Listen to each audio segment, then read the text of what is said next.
Hello, ladies and gentlemen, and welcome back to the season opener of our new season here at Apollo Racing Club. And my goodness, it is going to be an exciting open to the season. We've got a grid unlike anything we've ever seen here at Apollo Racing Club at the world famous Spa-Francorchamps. We will have 45 cars starting this race, and it is going to be absolute madness. I have absolutely no doubt. As always, my name is Matt McAdams, bringing you here the action here from the commentators booth, and we have a couple of guests this evening. Joining me today up here in the box is going to be Thomas Castellani and Jeff Spangler. Gentlemen, how are we feeling this evening?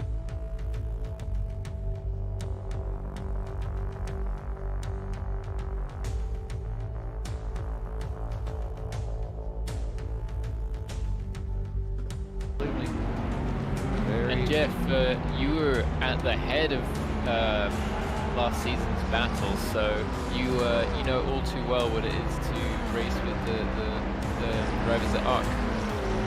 Yeah.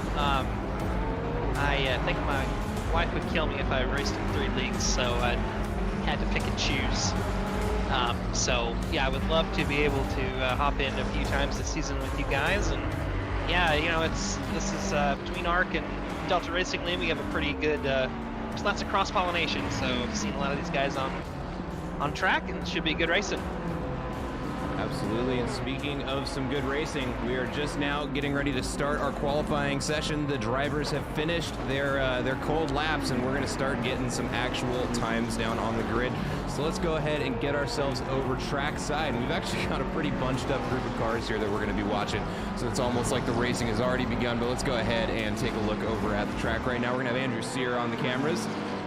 And at this point, everybody has pretty much finished their cold or their out lap and got their tires up to temperature. So at this point, really, we're just kind of watching to make sure that nothing too crazy happens right out of the gate, and start to get an idea of what the pace on track's going to look like. And if it's anything like free practice was, I think we've got a pretty good race on our hands. We got a lot of folks kind of within 1 second of the leaders. So and with a grid this big, that is going to lead to some close racing once we get finished through quali. Right now, we're just going to go ahead and take a peek around the track. Looks like we got a yellow flag already. Derek Doppler is going to be off wide there on the fast left-hander. I believe that one's called Puhan. I'm going to be trying my corner names as hard as I can today.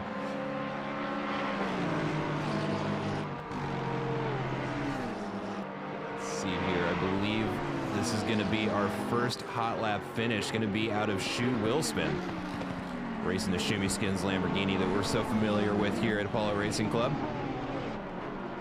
Let's see if we have our first lap. We do, and so our first time is going to be a 2:17.0 out of Shoe Willspin. We're going to see how well that holds up as we get more cars across the line. Looks like Alex Ardoin going to take second place with a 2:17.8. Should have a couple more. We got a pretty big bunch of cars getting ready to cross the line. We'll start seeing some times.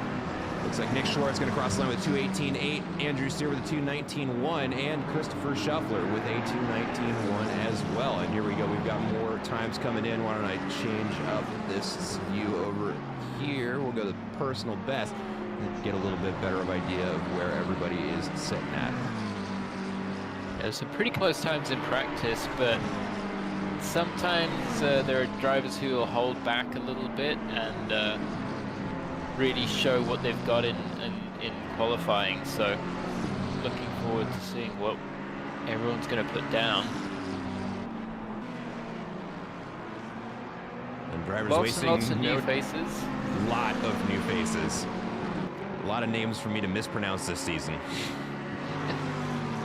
We'll do our very best, but lots of new faces, and of course, as always, lots of really cool custom liveries that I mean, we can see Joshua Kimball, the ARC founder, is running his ARC livery, of course, on the Lexus or the Rexus. There's certain ways to do liveries on the Lexus if you want to make that beautiful front grille look great. I think that's one of them.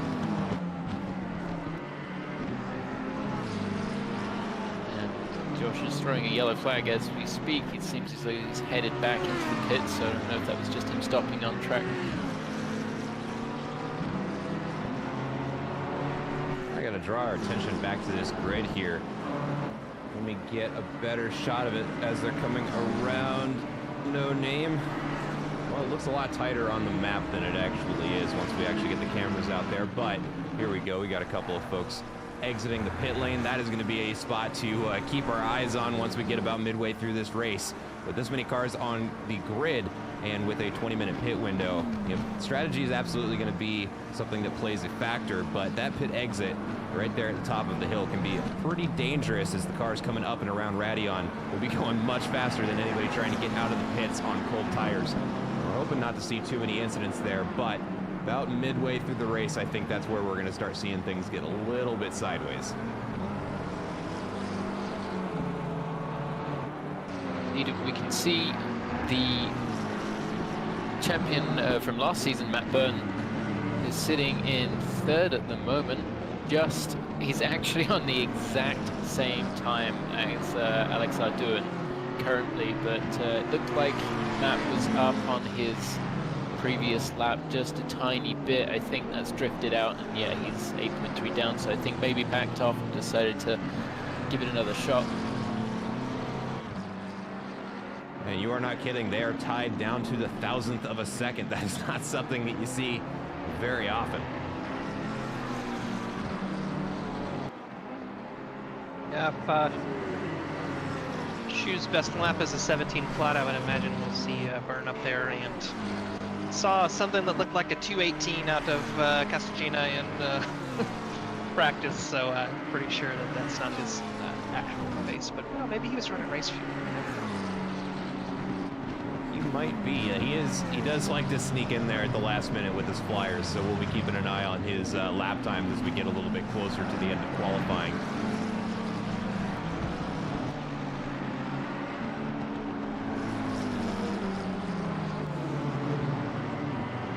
Just looking at the spread of cars, we've got, it's actually pretty even. We've got a fair few Ferraris, which we didn't have a lot of last season. We've got some AMGs, some Audis, some McLarens. We've got a Lambo up top right now, BMWs, Porsches, so one Honda. No, two, I'm sorry. I've got to say that's a major surprise. Yeah, the Honda was definitely a very fast car. Certainly last season. I don't know if there's been any changes, but yeah, it was quite popular. So yeah, I think I might have been the only Honda last season, or maybe there was one other one. But to kind of expand on what you were saying there, yeah, it did get a nerf at a lot of tracks. Curiously, though, Spa was not one of those tracks, so.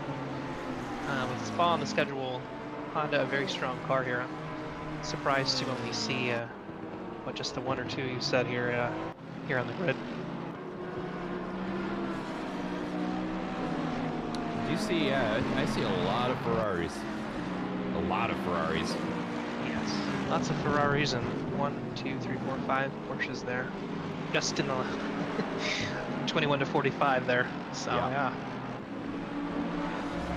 Matt Byrne pulling off. Looks like he's going to teleport back to pits and reload for another run. And halfway through this qualifying, go ahead and give you just a real quick snapshot of the front runners. We've got Shu Willspin up in first place with a 2:17.0. Matt Byrne in second with a 2:17.6. Jean Casagina in with a 2:17.7. Alex Arduin just behind him with a 2:17.8. Christian Judkins with a 2:18.0. In sixth place, Matt Artem with a 2:18.2. In seventh, Jeremy Story with a 2:18.3. Just behind him, Matty, is that Porta with a 2:18.4. In ninth place, Matthews Alves with a 2:18.5. And also with a 2:18.5 to round out the top 10 is Casey Bennett. Really stacking those times in there on top of each other. Would you mind showing us deltas on the not at all. Let's go ahead and throw that time in screen here. Thank you. Doesn't look like we have anybody on an absolute banger here, so keep an eye on that. And I'm sure as we get through the second half of quali here, we will. Oh, there's somebody. There we Henry go, there Adam. looks like he's 1.2 up. Yeah, taking some pretty good margins on his previous best there. Oops, that's not who I meant to click on, excuse me. Just getting ready to finish up this lap. Almost a 2-second improvement on that PB will put him in the 220 range. And crossing the line, gains 3 positions, moving up to 27th place with a 220.815. Another driver who is on a hot lap at the moment is Brown, the 114 car in the McLaren. And just to echo what you said, Matt, at the beginning of the show, 45 cars on the grid. It's really impressive. So this, I can't express with words how much I'm looking forward to this. It's going to be a messy couple first laps. You know, we'd actually, I believe for the first time, at least as long as I've been around for an Apollo Racing Club, not for an endurance race, we actually did have a driver's briefing just before practice ended, and we just took a moment to remind the drivers that we do penalize a little bit harsher on lap 1 and lap 2 incidents, and that is really going to ring true through Rouge and Radion. You still got everybody pretty much double filed trying to shove 45 cars up that hill is not going to be easy to do cleanly. So hopefully that little reminder there just before we got the race started will encourage the drivers just to give each other just a little bit of space, because you're not going to win the race going up a Rouge when you're spinning 8 other cars and yourself around and ruining the races of a bunch of others. So hopefully the drivers keep it tidy. We'll see just how possible that is. There's only so much you can do with that many cars going up the hill. But I'm confident in our drivers. They got this. But rounding the bus stop now, Eric Brown with a 2.1 second lead on his personal best will certainly gain some positions. And he does up 3 positions into P33 with a 224.887 as his new personal best. A little higher up the grid, Mohammed Ifran also on a bit of a flyer, 1.1 seconds up on his PB. And as we move up the leaderboard, you can see those times are getting a little bit closer together. The 1 second lead on his personal best is certain to gain him several positions if he can hang on to it. And one of the few Honda NSXs we see out on the field today. We'll see if he can do the Honda badge proud. And in practice, there was a little bit of rain. So we're not 100% sure what's going to happen with the weather. We have a forecast 30 minutes ahead of time, but that can always change. So my fingers are loosely crossed for a little bit of extra excitement, but we'll have to see what happens there. If I were to, and beggars certainly cannot be choosers with the weather, but I hope we get a dry start to the race. Let's get a little bit of rain right around the pit window and then make things interesting. And there we go. He crosses the line. Mohammed Ifran with a 217.4. Moves himself up 16 positions up into second place. He'll certainly be happy with that result.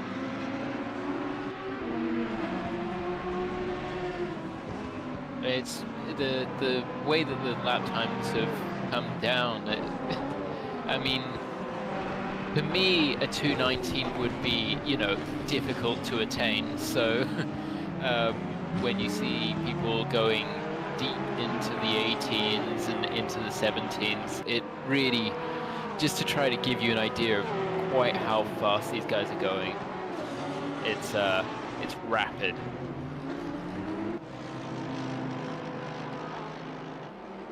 Alexander Barnes here coming around the back straight.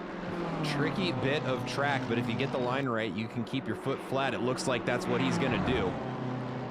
Has a 1 second lead on his personal best. That will be worth a couple positions. We'll see if he can hang on to it. Now coming into the bus stop chicane. Ooh, he overshoots it a little bit. Doesn't appear to have cost him too much time, which is good news for his next lap. There will be plenty of time to save there. But crosses the line, gains himself 2 positions, moving up into 30th place with a 221.58. I was just gonna say, I've been watching Paul Valenstein, and he was pushing 1.2 seconds up on his delta before even entering sector 3 and then invalidated. Come on. You hate to see it. Yeah, I'll But have a easy little bit to more do. time. Maybe for one more lap, I believe. No, I think he can get 2. He should be able to, he's got enough fuel to be able to manage 2 laps. He's certainly pushing here, trying to get this lap over and start his next one. Well, we've got our eyes on Casagina here right now, just shy of a half second up entering sector 2. As we were saying early in qualifying, this is a driver we have seen sandbag early in the qualifying session, and now he is out there pushing with a purple sector 2. And just to give you a comparison of what he needs to do in order to take first place, there's Shu Chen's fastest lap there over on the left-hand side. Really only has to beat him, it looks like, in sectors 1 and 3, and as long as he can hang on to even just a moderately quick sector 2, this is going to look very good for him. But it looks like he lost a lot of time there on that sweeping left-hander. He does have enough time to get another quick lap in, but he may still have a shot at an improvement on this run through. Let's take a look over to Christopher Shuffler, getting ready to finish up this lap just now into sector 3, 0.4 of a second up on his personal best.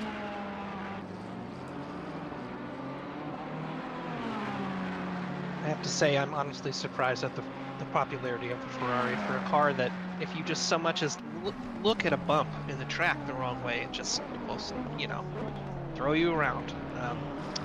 It's a continues to be a pretty popular car, but not so much for my tastes. And there it is. Shuffler across the line with a 2:18.1, gains himself 6 positions, just moves himself up into the top 10 with just 1 minute and 40 seconds left in qualifying. Has time for one more lap to get out there and post an improvement. Let's take a look over at Zach Dorn as well, just getting this lap started, and has just a little bit over a 1/4 second up on his personal best. Yeah, some small gains being had all up and down the field. Zach yo-yoing between 0.4 and 0.1 there, so it's dropped a little bit, but he might be able to pull some of that back. Just an ice tin, sorry, up on his time by 0.3, which would gain him at least a place, I believe. And Casagina has bailed to the pits, so he will be starting no better than 5th place. Yeah, it looked like he had a rough run up Arouge and Radion, and I didn't see him hit the wall, but I did see him yellow flagged, and it looked like he decided to abandon the lap there.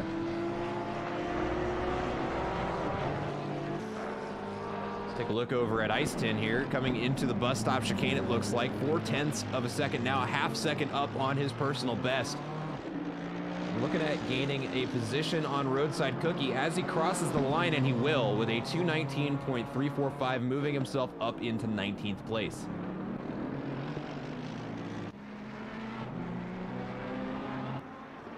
Matthias, or I believe is it Matthias Alves here in the number 15 Ferrari. Also looking at a last-second improvement here, coming down the hill into the sweeping left-hander that claims so many of my lap times. But a good run through there, keeps himself at 0.2 seconds up, and the timer for qualifying has lapsed, so the driver's out on track. This is their final opportunity to try and bank a good qualifying lap and try and gain a couple precious positions before this race starts. We're seeing 4 drivers who have not set a time, so I don't know if that's either by choice or just they've been unable to get a valid lap. And even with a 20-minute qualifying session, sometimes, you know, the track limits catch you out here. There's lots and lots of places where you can lose your lap, and I mean, that's one spot, for instance. I don't know if that He's still on a valid lap. Still valid. Okay, we're good. So Alves still 0.4, 0.5 up. Could put him in the top 10. Down to 0.3 just on the exit there, so... Nice. And it does. Very nice. Up to 9, yeah. I believe it's Mateus. I knew presume. I think you're right. So Mr. Alves, if that's not it, you let us know.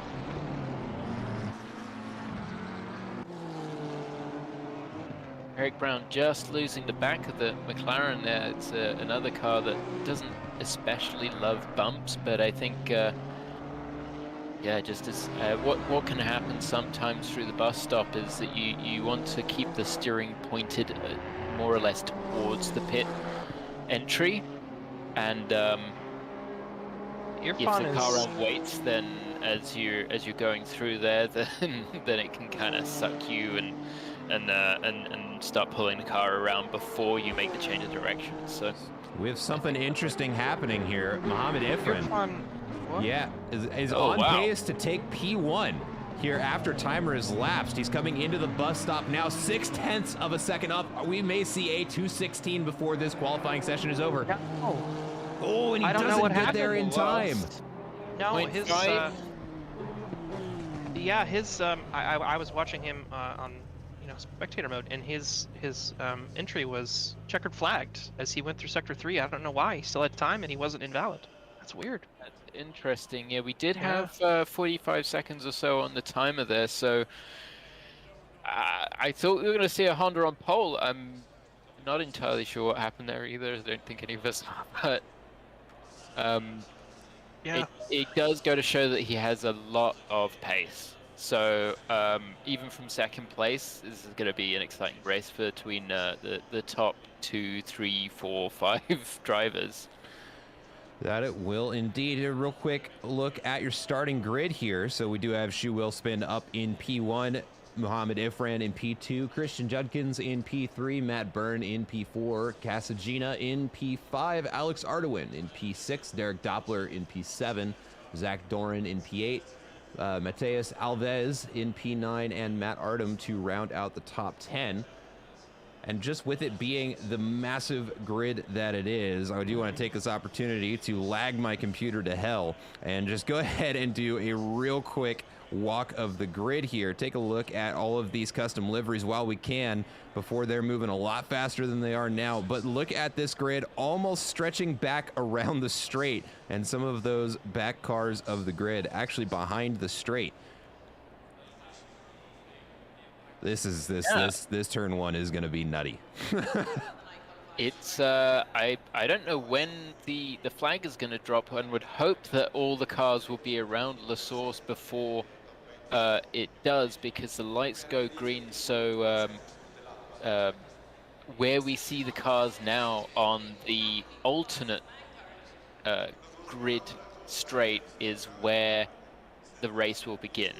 So rather than them coming through the bus stop and onto the straight there and then getting the green light, they'll come around La Source, and then they'll be given the go-ahead down the hill. But as you said, Matt, lots of just beautiful cars. And this season, we're trialing a new system for trying to sync up all the liveries, kind of make it easier for the drivers to share their liveries, make sure they end up on stream, as well as just visible to each other. It's a little easier to spot a liveried car as opposed to a black Porsche like we were just getting our eyes on there for a moment. But with just 30 seconds left on the timer before we start this formation lap, do we have any predictions on what lap 1 is going to look like? How many cars we actually see come up over the hill and continue down the Kemmel Straight? Anything like that, boys? I'm just going to have faith. I'm just going to believe. It's nice and sunny. There's no rain everywhere, so there's really no excuse for messing this up, guys. So I'm putting the pressure on you, but I think they can get through it. I also think they can get through it. I'm hopeful. We'll just have to see what happens, and we've got a couple cars starting from the pit lane, it seems. And so what I think has happened there is that they had not completed their car setup, and unfortunately that has sent a couple of drivers, both Ferraris, into the pit. Very long pit lane here. That is something to be aware of. So any drive-through penalties, anything of that nature, it penalizes very heavily. obviously. To me like those guys were starting 40th and 43rd on a 46 car grid respectively, so that actually might be a strategy call. If you're starting at the back anyways, you might as well leave yourself well clear of any potential carnage, so we'll see.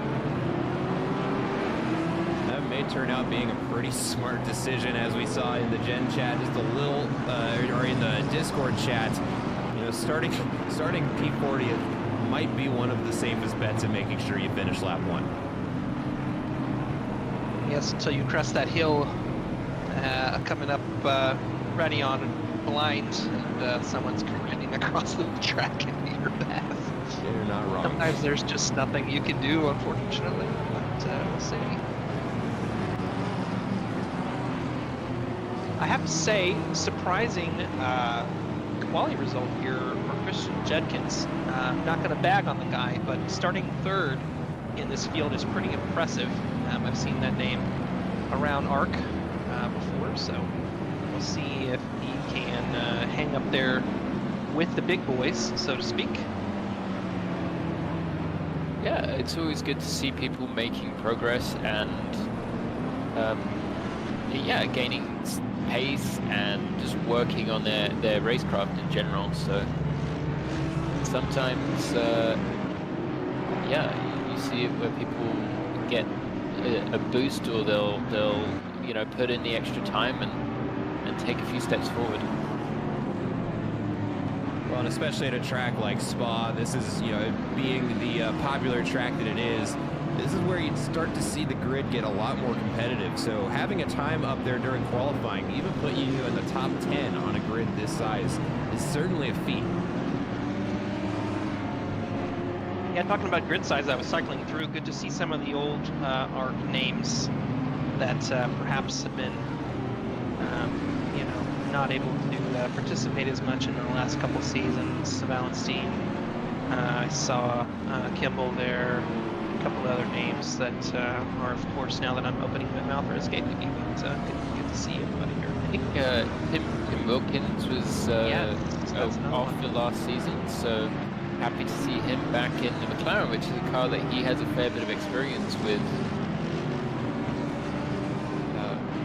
As well as Eric Gottsacker, who seems to quite like the Mercedes. I've seen him drive that car a fair bit. And of course, some drivers electing to switch teams, as it were, and offer a different car.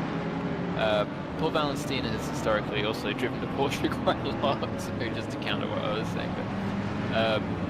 But if it ain't broke, don't fix it, Absolutely. Who's it we saw in the Aston Martin? Get my leaderboard. Because there is, I think, the only... Josh is the only Lexus driver, and... if I can find... I'll find it in just a second. Andrew Jaski. Jaski is in the... Yeah. The Aston Martin. Yeah. But here we go, the drivers getting the order to line up in double file as we round the bus stop chicane. And we're about to witness what can only be described as either greatness or catastrophe as they line up double file to get this 46 now car grid starting this race. I'm going to keep an eye on the rear guard here for us.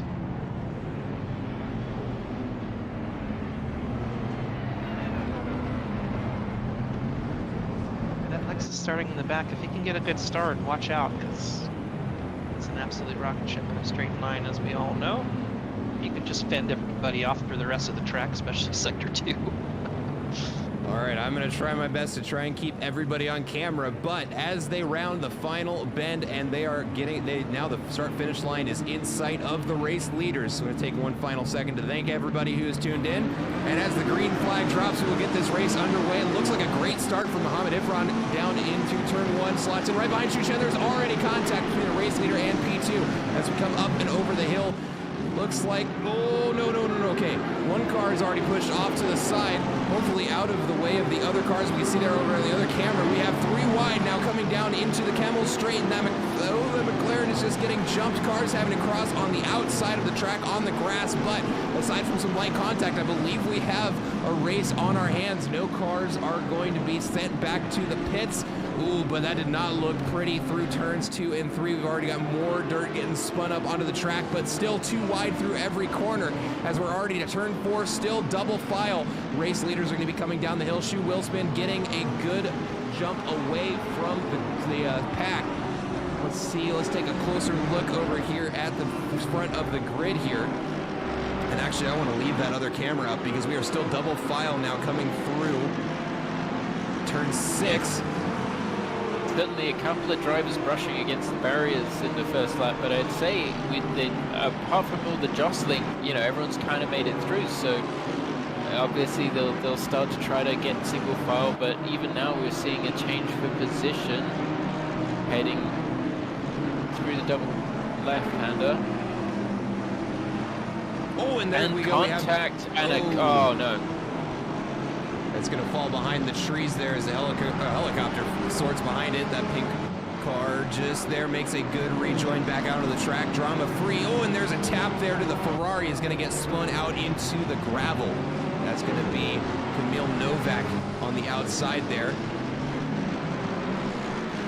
Oh, and Matt Byrne now is going to be spinning that same pink car around. Oh my goodness, and we've got more cars off track now. Yeah, it has not been a good start for Matt Byrne. I just got off the replay there. Looks like Casadena and car to his right out of the little contact, sent him into Byrne, and that sent Byrne to the wall. As we're seeing here, it has been quite a poor opening lap. We'll see the decisive time for pits. It seemed as though one incident sort of compounded another, and then it was just a bit of a not a domino effect so much, but it was a tricky few corners.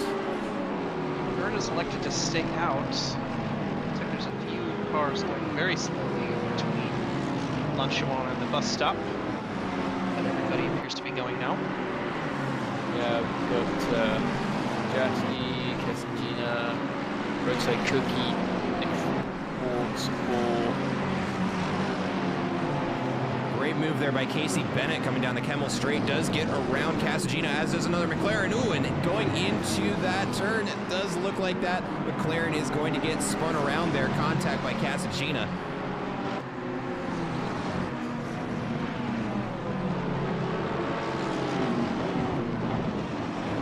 They're going to go too wide down through there. Derek Doppler on the inside has a good line to fend off Casadena. Guards that apex well now into the next corner. It does look like that Porsche is going to be able to pull away just a little bit. Yeah, we're starting to see some groups form here. Shoe Willspin getting away. The top 3 look like they're pretty evenly spaced out. When we get back to 5th and 6th place here, Warren and Morris, there's a bit of a train forming there, and they themselves have separated themselves from the rest of it. Looks like a train. Yeah, up front it seems as though Mohammed is keeping Shoe honest, and the gap is hovering around about 1 second, so they're on a very similar pace, and perhaps Irfan will try to bide his time and see if he can pressure a Shoe throughout the race.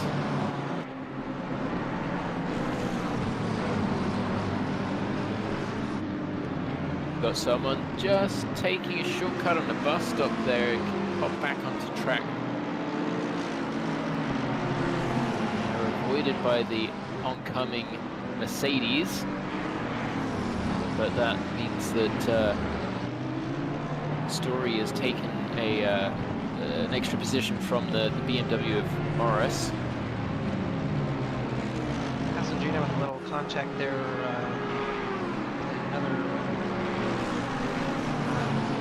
there for the bus stop. Ooh, and somebody's getting hit with a stop and go 30 for speeding in the pit lanes. That is just an absolute killer. Yeah. Casadena just tapped the wall. I wonder if his steering is messed up. He's definitely got floppy hood syndrome going on. That is what it's called. And oh, yep, Yeah, his steering indeed, has to be out. he's really just either trying to keep out of the way or just struggling to maintain control of the car at this point. So I'd say almost certainly needs to come into the pits. Now the pit window doesn't open until 20 minutes into the race. So between the 20-minute mark and the 40-minute mark is when the mandatory pit can be taken. So some of these drivers, they might think that if their damage is not too bad, will attempt to carry that through to the pit window to save taking another pit. So for the driver who obviously opted to take an additional pit stop, you've got, you know, when trundle through the long Spa pit lane in addition to your mandatory stop, and now they've received a 30-second stop and go. So it is, I mean, brutal is the only word for it. Yeah, that's Judkins as well with that soft in the 30, so it sounds like I cursed him before we even started. I'm sorry, my man. Unfortunately, you did. Yes. It is solely your fault. How could you? Your fun is pulled within half a second of Shuchan up here in the front. His connection is definitely going to play a part, at least it could here. Looks like he's got a bit of a red bar in his car. To us, at least, looks like it's kind of hovercrafting around some of these corners, so you would hate to see latency play a part here, but as these guys stay close to each other, it can definitely happen. Those to tail contact, and now door to door, and that's some more door to door contact. And these drivers getting very boisterous, it seems. They've both made it through, but you know, calm down. And no one making it through. Oh, Rouge there, and there's huge contact. This is what you do not want to see. So yes, cars after a series of contact, you know, both hitting the wall either side of the Kemmel straight there. Your fun is 3/10. He is knocking on the door here up in the front.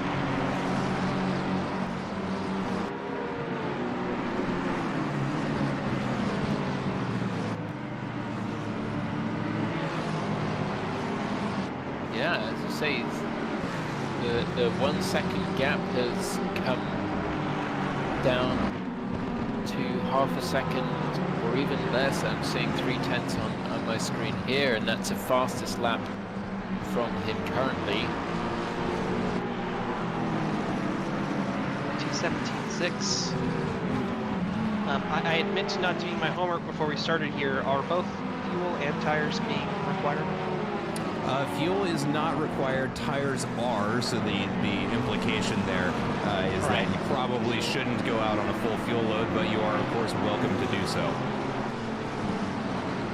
Yeah, the way that the pit stops work for the GT3 cars, fuel can be taken whilst the tires are being fitted, so there's actually no time penalty or consequence if you take fuel whilst also taking tires. Essentially, no reason not to not to fuel in the pit stop when tires are mandatory. Like things have started to space out here a little bit. Postman and Irfan continuing to pull away from third place. As we're seeing here, there are some packs still intact. And those three that we're watching there, I believe that's Shuffler, Sear, and Bennett, if I'm not mistaken. That's close enough to make things interesting, assuming we all make it up through Al Rouge and Radion here. Up on that second screen there, we actually now have a very tight battle for first place. It does look like Muhammad has caught up to Shu. And we now have a battle for first on our hands. Shuffler thought about it there. Ferrari a bit of a slouch in a straight line, but he must have had a really great run. The Aston in front of him had a really bad run there.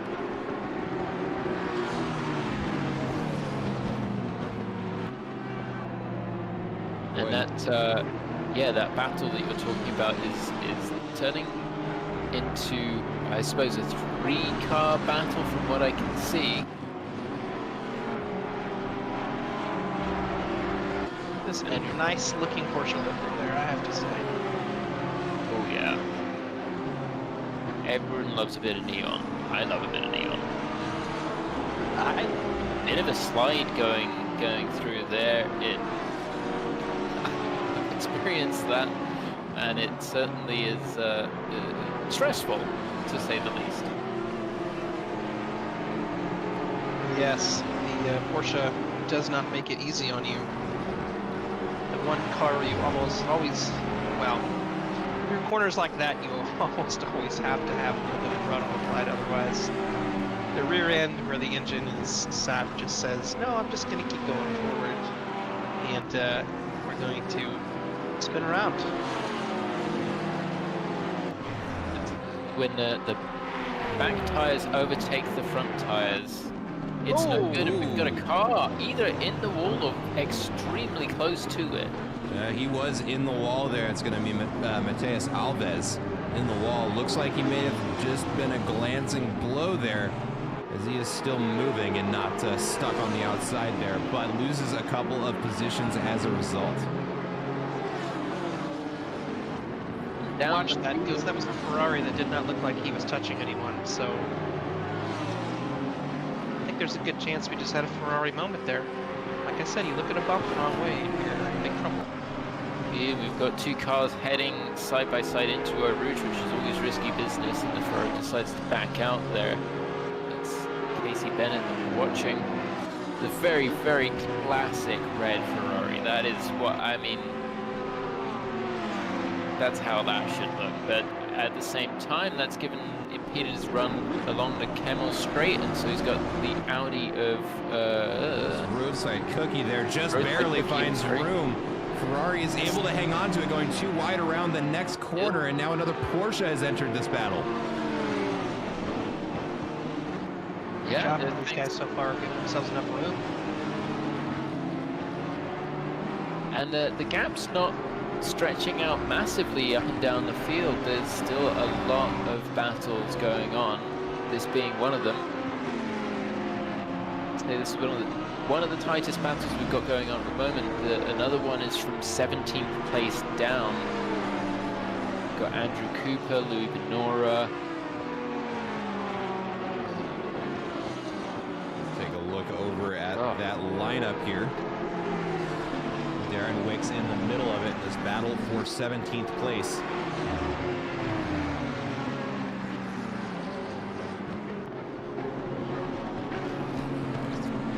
I did have a chance to go back and look at Alves, and unfortunately it's one of those situations where you hate to be right, but he touched a little bit too much of the inside curbing there coming through Blanchimont, and sadly his Ferrari did not agree with that decision.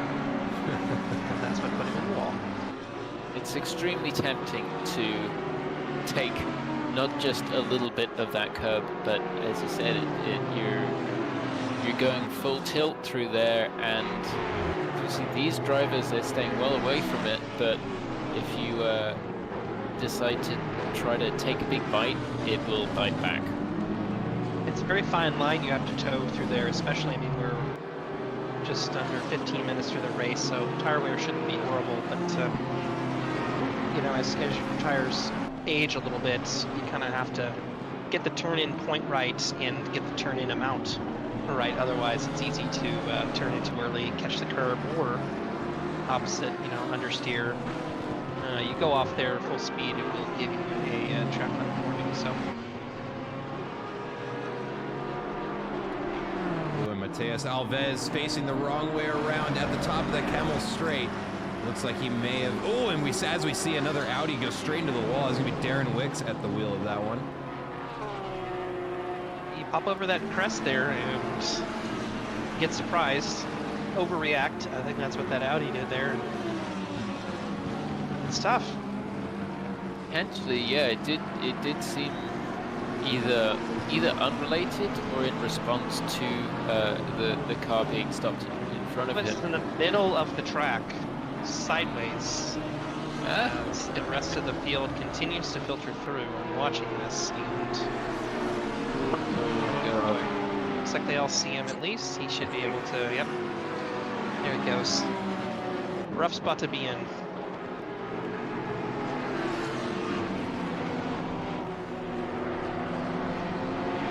Yes. In the car trying to get it going, and he has retired to the pits. We'll see if he stays there.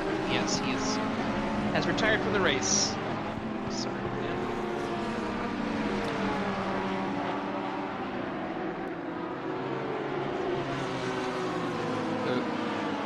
We're still holding the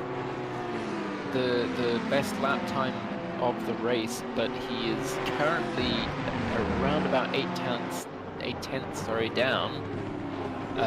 Certainly the top two have put a full 5 seconds onto third place of Alex Arduin.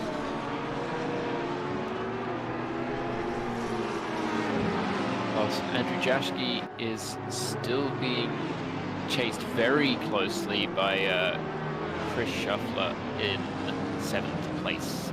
As we see as well, Ferrari around there, just coming out of the source. I don't know if there was contact with the neon yellow Porsche that they were battling with.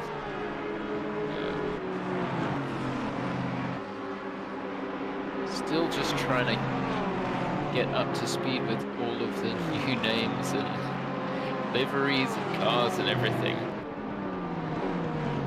BMW is going to eat this Porsche's lunch here. Take his lunch money, whatever the phrase is. He can get the braking zone. Looks like he has got it. Porsche trying to get the overlap back, and we've got a car off track there, kicking up some dust. I don't know if that's full position or if this is lap car. Yes, it is. I think it is, yeah. Andrew, so dropping right down from, I think he would have been in, is he ahead of Roadside Cookie before? So Andrew, Yeah, he was in 9th place. So. yeah, dropping down from up in the top, dropping out of the top 10 if I can put it that way.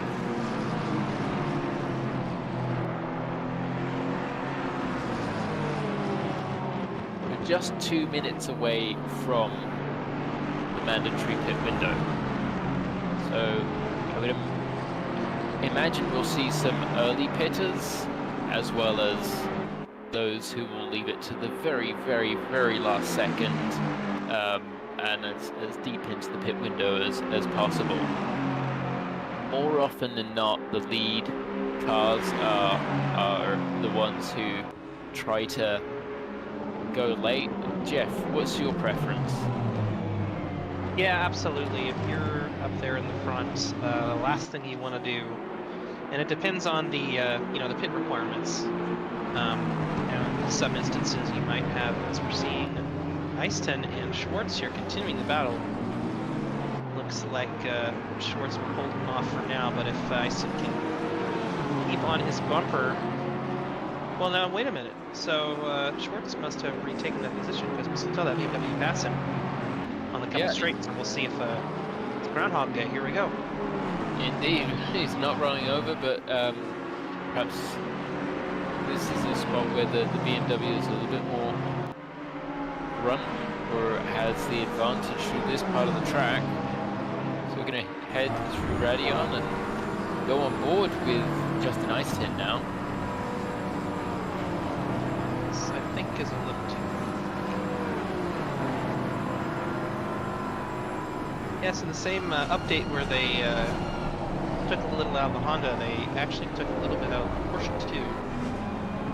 Depending on who you talk to, it might just be placebo, but some folks were saying maybe 2 to 3 tenths down in some tracks, and I think that did have an effect on its top end speed, which if you talk to any Porsche drivers, please don't take any more of our top end speed, but Kudos, for whatever reason, has created a car that they have to balance that way because it is so good in every other aspect.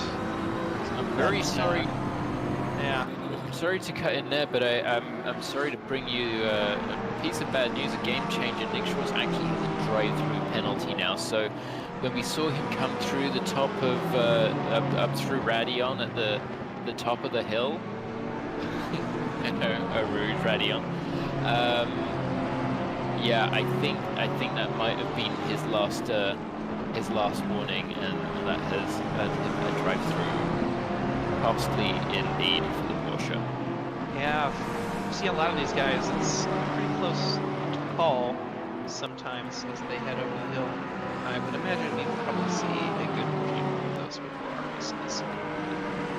Yeah, and it can be into the final 5-10 minutes can sometimes be where the most drive-throughs pop up late in the race. We do have the pit window open now, so we'll have to see if anyone comes in. But there we go, Nick Schwartz into the pits now. And it looks like in Audi they're exploring a little bit of the bus stop chicane.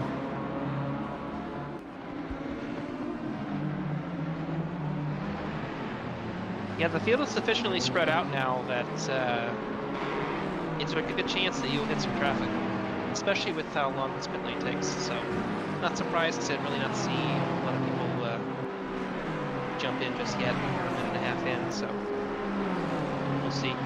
Yeah, but to go back to your question, yeah, it depends on the pit requirements. But yeah, generally speaking, when you're at the front, as long as you're not being hampered by back markers, if you should happen to run into any, earlier into the pit window, sometimes it might make sense to pit and save yourself from having to get through them. Yeah, generally speaking, the runners will want to stay out as long as they can. yeah, do you try to look at how far people are behind you and figure roughly how much because these are pretty long pit stops that you have there, 30 seconds that you're stood still, and most tracks, you're just by driving through the pit lane, you're losing maybe 20 seconds. So unless you have a massive gap on the field, you're almost certainly going to drop yourself into traffic. It depends on how much homework you want to do. There's spreadsheets out there that have, time to pit entry with a 30-second stop till pit exit. So if you race with the full track map, you kind of plot out where you are at a certain point, and you just cross the finish line or pit exit, depending on where those. Obviously, on this track, those two are in very different places. You can kind of get an idea of where you should come out. So some people pay a little bit more attention to it than others. I confess I have not dived that deep down the rabbit hole, but looks like Griffith and Cooper here are going to have a little tussle. McLaren making around on the outside. As he looks like he just about stays on the track, and we'll have the inside on corner entry, but we'll obviously lose out on the exit here. Looks like he's got it done though. Yeah, that was a good pass and took the corner there, so move completed. Yeah, well negotiated there by Dennis Griffith, and we have a yellow flag at the top of the hill. Unfortunately, one of our front runners, Zach Doran, is going to have it towed back to the pits. That must have been a big one. There are no small crashes at the top of the hill. Or if you do get away with it, you need to go and buy a lottery ticket. Well, I've got to say, so far, Shoot Will Spin, obviously, one we would expect to be at the front of the field. Everything else has been pretty much put into a blender. I mean, as far as having a competitive season, you really couldn't ask for much more at the start, because a lot of our fast drivers have unfortunately met some adversity here in race one, and that will definitely keep things interesting as the season goes on. Yeah, and our unfortunately cursed high qualifier Chris Judkins has kept on trooping and took an early pit stop at the beginning of the pit window there. We've actually had quite a few drivers come through already. Another one being Matt Byrne, who, I mean, series champion from last season. So I had a very difficult beginning to the race, but it's great to see these guys kind of just get their heads down and try to pick up the pieces and make something work until the end of the race. So Matt Byrne, now that he's been through the pits, he's got the car repaired, he's fast. 27th place, I think we can expect an improvement from there during the race. So there's one to watch. See how far through the field he can progress.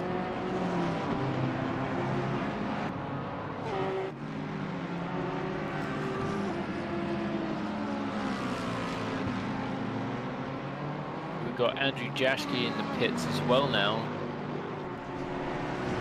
Watching him battle several drivers around him earlier in the race. Yeah, so correct me if I'm wrong, I believe Castellaneta and Byrne have both pitted. Byrne in 27th, you said Castellaneta in 30th, yeah.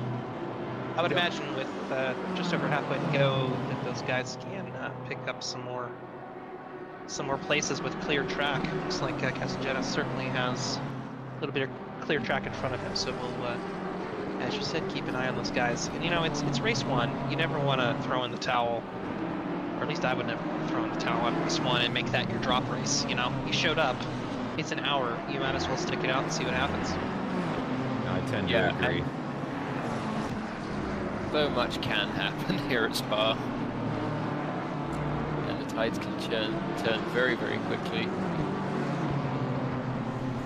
Like 1, 2, 3, 4, 5 cars that we can see there in the pits, so that will shuffle things around a little bit more.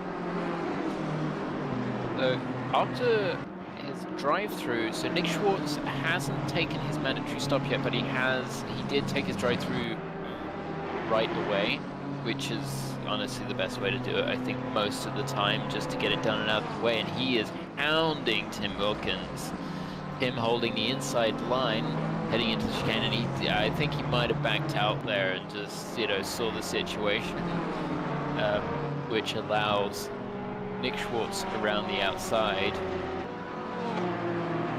It's a fair old gap up to the next Porsche.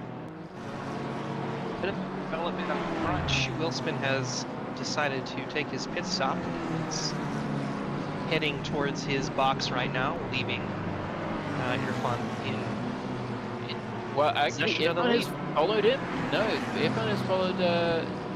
Oh no, it's 51, aren't we? I apologize. Matched him. That's very interesting. It's not often whatever your closest competitor does, particularly for the leader of a race, you kind of want to do the opposite. Right. But if I would have had the opportunity to see that she was heading into the pits, and perhaps he feels as though he's best positioned behind the leader and not in clean air. So some people like to follow, some people like to you know, have space in front of them and run their own pace.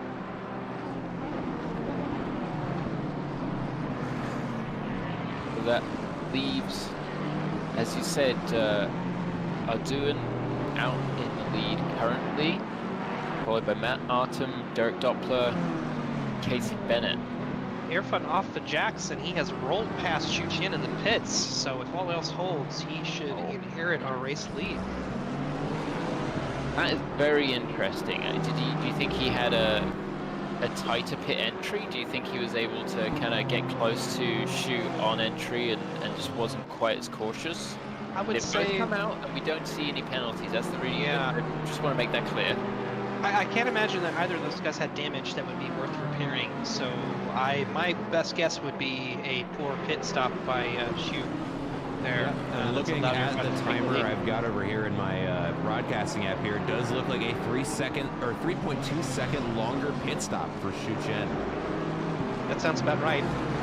Sometimes the game likes to screw with you a little bit in how it handles your box if you miss it, but you know, if you have to get moved backwards or sideways or whatnot, and then go up on the tracks, 3 seconds doesn't make sense. So pretty reasonable. To interrupt, we have Jan Janstam in the wall, and he gets teleported to pits. So I think, it seems like he made contact with the wall there.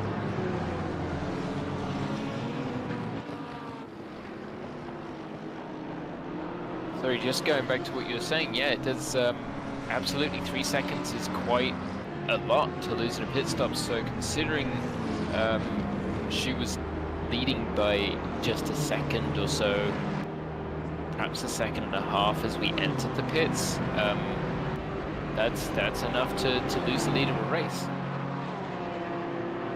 As we see, Mateus there overtaking Nandava. I think it's Nandava now. Okay. I think. I'm usually wrong. Don't listen to me. As Matt said in the past, do correct us if you are watching post-stream and you are one of the drivers in question. That's a good move. It looks like Castellano has made his way around Johnson there. That's a tough one. You've got to really get a really good, much better run out of the bus stop there in order to overtake, especially on the outside it looked like there. So I think it's pronounced Johansson. Johnson? Jake Johnson? Yeah. Johnson, isn't that what? Oh, and there's contact between the two of them down the Kemmel Straight. That chasing McLaren just getting a little bit too close, using that draft down the straight. Unfortunately, does not end in disaster for Casagina. Hangland on I've got another thing going on my screen in the Ferrari. The 40 car has a drive-through and just lost the back end, but was able to catch it. Oh, and there's contact between our race leaders, respectively. Shu Chen and Mohammed Ifran make contact, and Shu is going to get out in front. Can you bounce back for a replay there? That is spicy. Yeah, look, give me 1 sec. I'll throw it up on the other computer so we can try and keep our eyes racing and not. It does like to crash a little bit when I do it. Well, without speaking too soon, whilst you do that, it was mentioned earlier by Jeff that there was a fair bit of lag or connectivity delay from Irfan, so it could be that played a part. I don't want to condemn Shu before it's time. All right, so I'm gonna go ahead and pop this up over here. Here they are coming down the straight into the corner. I don't know about that. Yeah. That may be very netcode. tough. I mean, on our screen, it doesn't even look like he touched him. So Let's try that again from a different angle here. certainly glad I don't have to steer that.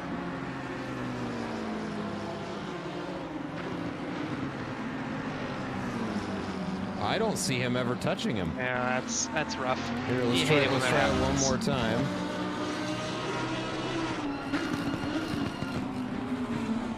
I mean, you can see both of them making these moves to stay out of each other's way that look crazy to us because they're obviously not even close to touching each other as far as I can see. That's you see that. It is tough. Shu managed to keep rolling, so given that they had about 5 seconds over the rest of the field before the pit window, I might have been able to maintain that gap and not have anyone chasing his tailpipes when they come out of the pits. Yeah, it looks like he has. That lead pack has all hopped into the yeah. pits. What was the lead pack? Doppler, Sear. Yeah, you're right. Ardun's already come out of the pits, and he was the closest contender in third place. So, still a podium place for Alex Ardun. Nick Schwartz leaving very late for his stop, and we've got Eric Brown. Unfortunately, has a stop and go 30. That's most likely for speeding on pit entry or exit. Can happen sometimes. most cars, not all, pit limiter is locked to first gear. So if you shift into second instinctively, the pit limiter will disengage, and it's horrible when that happens. But yeah, very sorry to see that. And there was another drive-through on my screen, but it has disappeared. So I believe whoever had that has just served it. One moment. Don't see it when I hit tab here. I don't see any outstanding penalties for the moment. Okay, so just looking at gaps again. Andrew Cooper and I don't have the first name, Porter, are quite close to one another. It's under a second, and it looks to, on screen, it looks even less than that. Yeah, I will admit my my overlay is lagging just a little bit just by the sheer number of cars that it's trying to keep track of, so those gaps can only get so accurate. I'm seeing 0.8 on my screen, and okay, so let's jump down to 0.2 as they come through the, as they break the timing beam.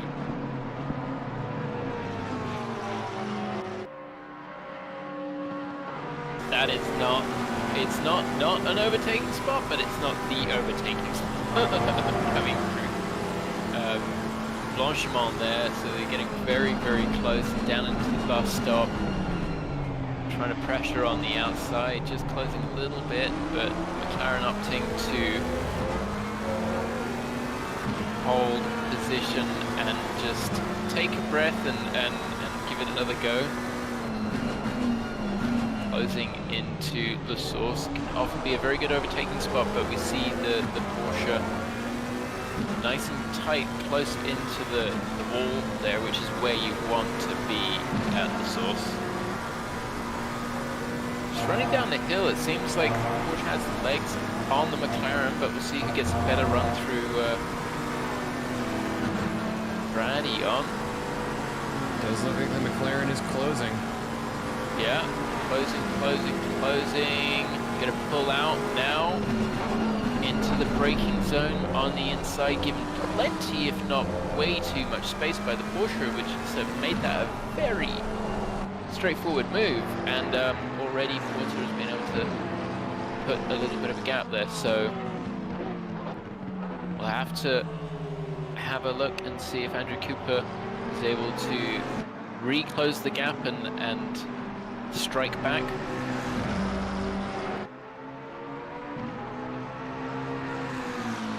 Got Tim Wilkins in the pits. I don't know if that's for his mandatory pit stop, if he was just leaving it right to the end. We do have, okay, so I think he's the last pitter.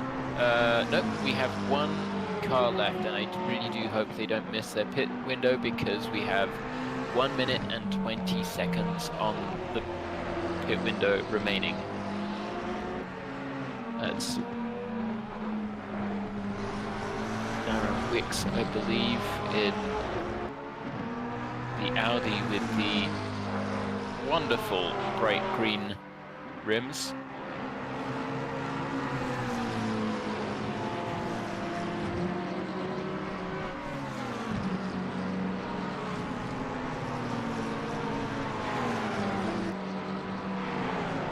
Okay, so grid just evening out, but as I say that, I was looking over at Matt Byrne, and I see that's where you were looking too, Matt. Yeah, it does look like the gap between him and Joshua Kimball is closing, now down to just shy of 3/4 of a second. Nick Schwartz chasing them down just outside of that 1.5 second mark, and we're going to see Matt Byrne here go for a move on the inside. And even though the Lexus has legs in a straight, it looks like Byrne gets a good enough exit in order to blow past him there before getting to Blanchimont, which is definitely advantageous for both of them. Now down into the bus stop. Joshua Kimball is going to have Nick Schwartz to deal with here in just a few moments here. And there we go. The pit window has closed, and I do not see Darren Wicks in the pit lane. And that is good. Oh, as he comes in, I think it may be too late. Yeah, he has just missed it, and I believe. Okay, car 114 Eric has Brown. a stop and go, but that's the stop and go that he already had. The Darren was just coming into the pits, and it looked like he was coming in kind of hot, but hopefully this doesn't get compounded. Now, if a mandatory pit stop is missed, there is a time penalty, I believe, but It's a pretty hefty a minute and penalty. a half. Might be a minute and a half time penalty. I think it's 90 seconds. Yeah. A quick update, I've been on Matt Byrne watch here. He is up in the 19th place, but looks like he has a bit of a ways to go for Barnes in the 77 car. The last time he beat him was 17 seconds behind, so let's see if he can make up 17 seconds in about 18 minutes, but all things considered, with how his first couple turns went, I think 19th, 18th would be a pretty good return there. Yeah, Matt definitely looking to salvage something from this race, and I mean, he's very good at just being able to put in laps, right? So if all he can do is set the pace that he's able to and see where that places him at the end of the race, as I said, last 5-10 minutes, that's when the final warnings start coming through, and you get the odd drive through here and there. For track limits, I think it's 3 warnings, and then the fourth is essentially you get the penalty. Sometimes if it's gratuitous, you get kind of a 2-in-1 deal, buy one get one free. But The one we have go a you yellow don't flag. A yellow flag, yeah. Julio Ortiz is going to be facing the track in the wall and going to have it towed back to the pits. Yeah, hate to see it. Yeah, let's see, Byrne with an 18.4 his last lap, and Barnes with I believe a 2-minute 21 or 22 second time, so we should see Another Byrne run him car down. stopped on track. Sorry, it's the number 6 car of Battle. It's a Ferrari. I think they might have just been clipped, either clipped or some netcode or something, because I looked across at my screen and I'm going to chance a replay here. We went back 30 seconds because it does look like this number 43 BMW either net-coded or does clip that spun out Ferrari. We'll get our eyes on that here in just a moment. and that was Mohammed Nundava, who was closing in on Dennis Griffith at the time. That was a gap that I'd been watching, and yeah. There was no netcode about that, unfortunately, just not being careful enough in the yellow flag there. But real bad spot for that Ferrari to be, no doubt. Well, he was doing his job as long as he wasn't moving. It's unfortunate when you see the yellow flags. You know, the drivers are seeing the yellow flags. It's, to have that happen, it's unfortunate. But especially for the car that was, you know, sitting there doing their job. That's an ambitious move. That was a hard hit, but got some torque hanging, yeah. Doesn't quite pay off just yet, but it looks like he's got a little bit of a better run here going into La Source, and that should be move done, but we'll see what kind of exit the Ferrari can get. He has a great run. That's exactly what you want to do in that situation. Stay wide. Went for the switchback. Doesn't quite have an overlap, but definitely got a slightly better exit. Having said that, the McLaren has the run down the hill. Ferrari now Whoa, that's closing in. Yeah. When you're in the heat of a battle, and particularly following a car, it gets harder and harder to make that run through cleanly. Oh, getting very tight there. There was either an outbreak from the Ferrari or slowing in the middle of the corner from the McLaren that caused that. As a driver, you just hate it when that happens. If you're the trailing car there, you've put in all that effort, got a good exit out of the first turn there, and to kind of throw it all away, it's pretty demoralizing. Looks like he's just outside of a second there. We'll see if he can reel him back in here. Exactly. That's the time to just set the reset, hit the reset button. Sorry, and already just in the last couple of corners, that gap has closed again. So Sebastian Mathieu obviously getting a good, has a good car, or is competent through that part of the track.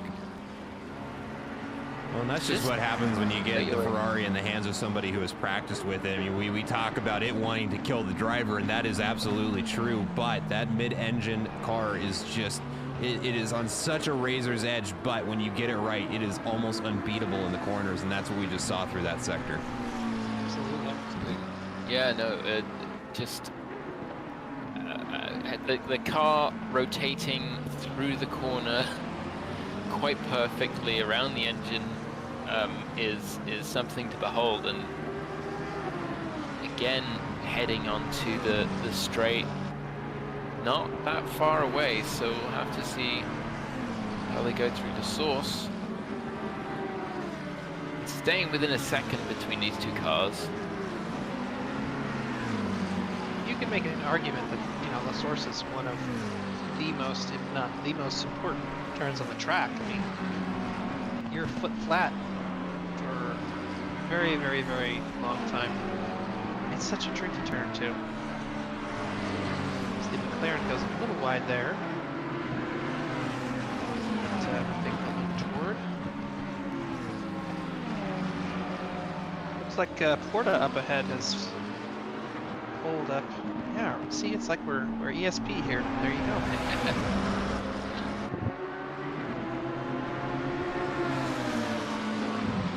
Well, you guys are doing such an outstanding job on the commentary. I can just pay attention to the cameras as we see Porta gets a great move there on the inside. Not sure if the Lamborghini left himself out wide, hung to dry.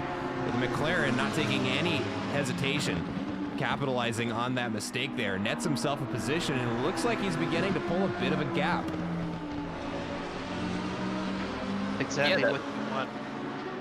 If you can make a move that's not too compromised, then you can just keep rolling and keep that momentum, and you just on to the next corner, and looks like he is chugging on down the road here.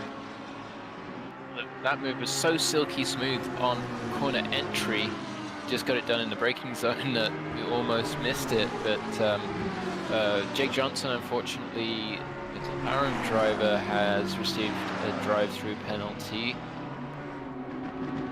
The latest victim of track limits.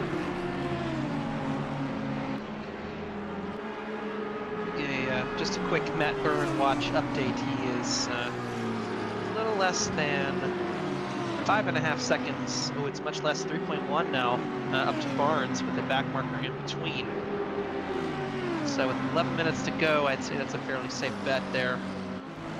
Another 4.5 to the P6 team, so it's not out of the realm of possibility that we can see Matt Byrne move up into 16th place. Considering that gap was north of 10 seconds just a few minutes ago, he is certainly doing an excellent job of closing that gap down, as we see Casagina doing something similar here, making a good move on Joshua Kimball. Now it is the question of which AMG engine is better, and it looks like Casagina makes the move on the outside stick. Yeah, risked it for a biscuit there, and that's kind of put Josh on the back foot now. He's just, is he letting the back markers? Yeah. Oh, that's Shuchen in P1. Right. She will spin, excuse me. Sorry. Okay, so good to know that Josh wasn't letting anyone through for position.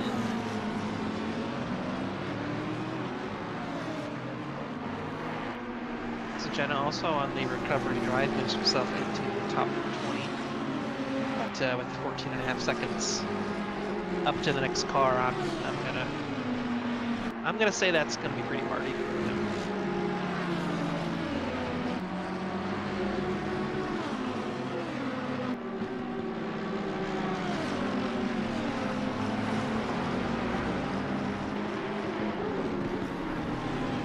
Yeah, there we go. So we've got Shu getting through on Casangina, who also had a lot of pace, but you know the blue flags are there. So as we've explained before, but if you don't know, blue flags are not an order in GT3 racing. They're a suggestion. However, most of the time, the drivers know that the best thing to do is kind of button off. And sorry, I see two cars going very close down the Camel Straight. I believe it's the Audi of Roadside Cookie dives the inside, but then drifts wide. So. Yeah, and great confidence there by Andrew Jaski. Does not give up his line even after a pretty ambitious dive there by Roadside Cookie. And update on Matt Burnwatch, he has gained that position. I was gonna say, there he goes. Zoom, zoom. Yeah, it looked like Roadside Cookie was outside of track limits at the heading through Radion as well. So. Gotta be careful. Stewards, we're tattling on him right now. Watch this back. Nah, but to your point on blue flag rules, it's just kind of fascinating. You know, different leagues have different rules. You know, drivers have very strong opinions on how they feel, whether they are the lapping car or the car being lapped. You talk to 5 different people, you'll get a couple different perspectives on, you know, I'm gonna fight to the end and you're gonna have to get around me, I'm not getting an inch. But you know, it's GT racing, you know, GT4, GT3 especially, it's gentleman's racing, so to be a little gentlemanly on either end is not a crime. Definitely can save both drivers some time, some accidentally rhyming. We're seeing Byrne pull in Nandava here for 16th place. I'd say I called it. I did call it. Yeah, I guess I did. Yeah. Byrne just slice and dice, making that move effortless, as though it were nothing. Yeah, and I think that's what we see a lot. Is most of the time, if you have a blue flag and you're able to just lift off a little bit or move aside, then yeah, the drivers will do their very best to let the leaders through. I think where it becomes contentious is if you're in a battle and you're having to impede your own battle to let someone through. Yeah, there's argument to say you don't have to you know, jump straight out of the way. Yeah, and you know, a bit of a veteran when it comes to mixed class racing myself, and I do tend to the GT4s and being a stickler for the rules, especially in those. The obligation is on the passing car to initiate the pass and complete it safely, and especially when you're talking about being the car that's in a battle for position and in a 60-minute race, maybe not as much so in the longer ones. You know, you could be in that battle for a good 5 minutes before a car comes up, you get the blue flag waved, and it's like, okay, I've been battling this guy for a couple laps now. Am I really just going to dive out of the way and give up those precious tenths I've been whittling away? It's a balancing act, to be sure. Yeah, everyone's race is valid, and I think that's an important thing to remember. Another technique or tactic that is kind of can be employed, or at least I have employed in the past as a blue flag driver, is to drop the position and then try to follow the lead car through and use them as kind of a battering ram or a Trojan horse to get through on the car that you were looking to pass in the first place. So a little bit sneaky, but it's, you know, that's racing. Absolutely, totally agree. Roadside Cookie is keeping Andrew Jaschke honest here. Let's close the gap in again. We'll have to see how the run through Eau Rouge and up the top of the hill is this time. Again, really struggling to keep it in bounds. It's concerning because I don't want to see Cookie in the pits before the end of the race. Say, well, I don't know if they say it. If you got a track limit warning, just about to get his nose cut off there. If you got a track limit warning to burn, you know, why not? Obviously, you don't want to gamble a little too much. Up on the wrong side of it, but you could, you know, you don't want to leave anything on the table here with just under, what, 4 minutes to go. That's true. We're very late in the race now, and I didn't even realize it. And that's what happens is the hour kind of evaporates, and all of a sudden you realize. Thanks for pointing that out.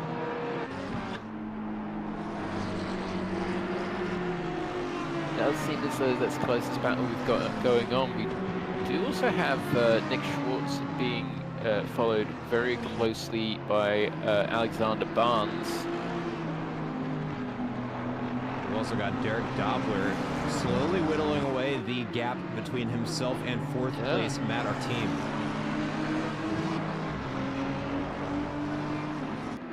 A quick check up front. I would have expected maybe after that incident for Irfan to be a little bit further back from Shu than he is, but 4.3 seconds and 24 seconds back to third place in Ardo in there. So looks like a bit of an unfortunate incident between those two, but you know, certainly not the end of the world here in race 1 of the season for Irfan.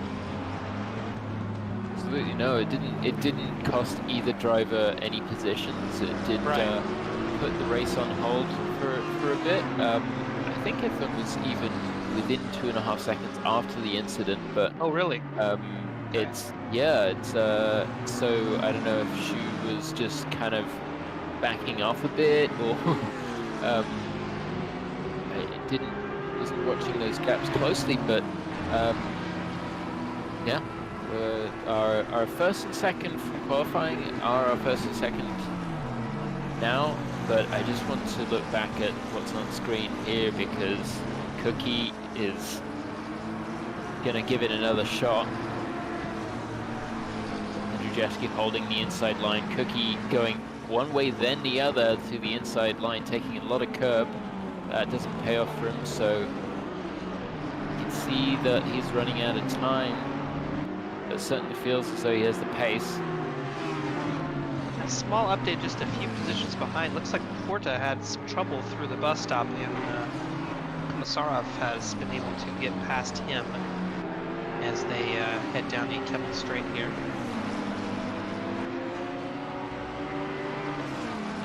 I'm going to pull our eyes away from Roadside Cookie and Andrew Jaschke as we've seen this gap between Matt Artem and Derek Doppler slowly getting closer and closer, now inside of a half second as the leader begins the final lap of this race. And Derek Doppler running out of time to try and make up one last position and finish in fourth place.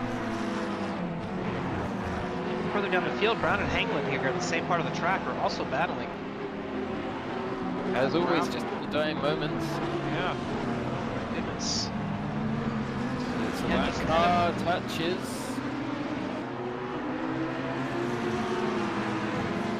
And actually, we're also going to take a look at a familiar name we've been talking about, Matt Byrne, looking to make up one more position.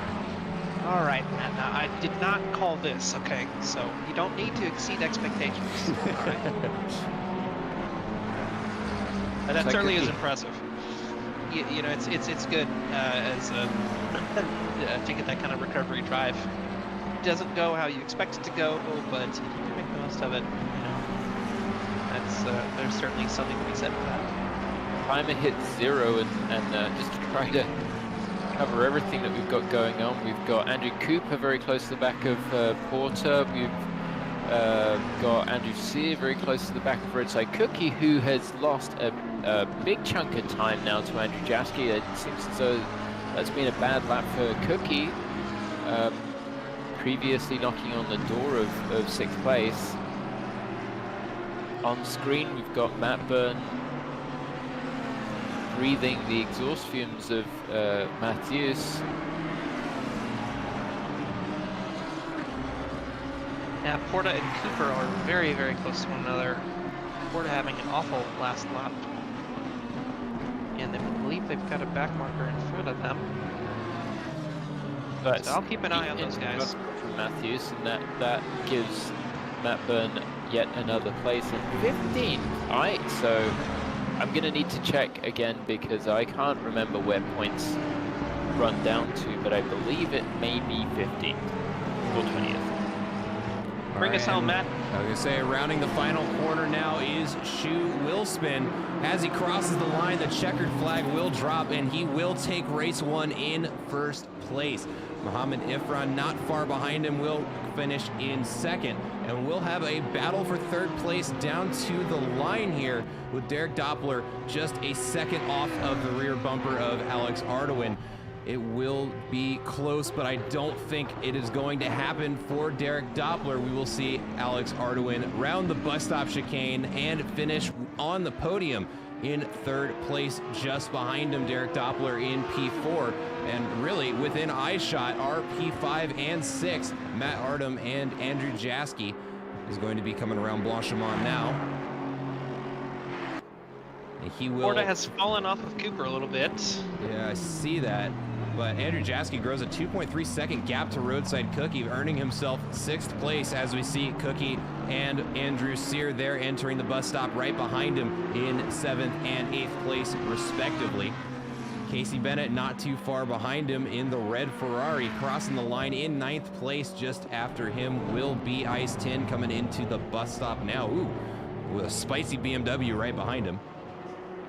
And that will round out our top 10. Not a whole lot of cars left on track, but there are still some, well, I won't call them battles, but cars close to one another we'll keep our eyes on just to make sure there isn't any post-checkered flag drama. People getting taken out, passing back markers, anything silly like that. You just got to get across the line, boys. Yeah, something interesting must have happened because did somebody quit or teleport? Because Byrne is in 13th now. We saw him get into 15th place, or he was close to it. That's, yeah, that's just if people leave the server, then it will. Okay, all right, it's already. That's a bummer. I guess that's 15th place for Matt then. It's just to keep you even more on your toes. Oh, 12th place! Oh my God!